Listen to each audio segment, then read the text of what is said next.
രണ്ട് ടീമുകൾ രണ്ട് ടീമും പ്ലേ ഓഫ് ക്വാളിഫിക്കേഷനിൽ ഔട്ടാണ്. ഒരു സീസൺ ഫിനിഷ് എന്നുള്ള രീതിയിൽ, അവസാനത്തെ മത്സരം എന്നുള്ള രീതിയിൽ മത്സരിക്കുന്നു. വിന്നറിന് ഒരു പക്ഷേ 6ാം സ്ഥാനം ലഭിച്ചേക്കാം ടൂർണമെൻറ്റിൽ. അതല്ലാതെ കാര്യമായിട്ട് ഒന്നും ബാക്കിയില്ല.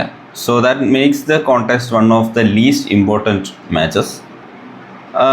കാര്യമായ സ്റ്റേക്സ് ഒന്നും ഇല്ലാത്തൊരു matches. So let's preview match number 68. It's sunrisers Hyderabad versus Kolkata knight riders. മത്സരം നടക്കുന്നത് ഡൽഹിയിൽ വെച്ചാണ്. It's going to be a batting track.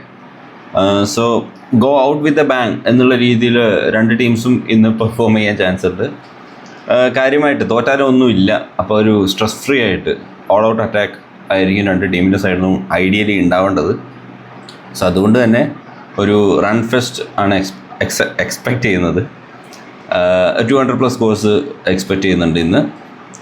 Regarding the winners, I'm expecting sunrise Hyderabad to win because like അവർക്കൊന്നും ലോസ് ആവാനില്ല and they do have a lot of hitters.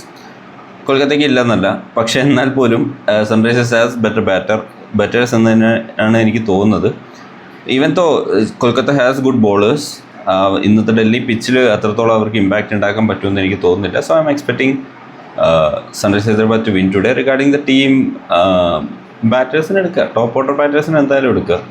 കാരണം like ഒരു ഭയങ്കര aggressive approach ആയിരിക്കും രണ്ട് ടീമിൻ്റെ സൈഡിൽ നിന്നും ഉണ്ടാവുക എന്നാണ് എനിക്ക് തോന്നുന്നത്. കാരണം ഒരു വിന്നുകൊണ്ട് അവർക്ക് പ്രത്യേകിച്ച് ഇമ്പാക്റ്റ് ഒന്നും ഇല്ല. So they will try to give all their എല്ലാം കൊടുക്കുക എന്ന് വെച്ചാൽ നെക്സ്റ്റ് സീസണായിട്ടുള്ളൂ ഇനി.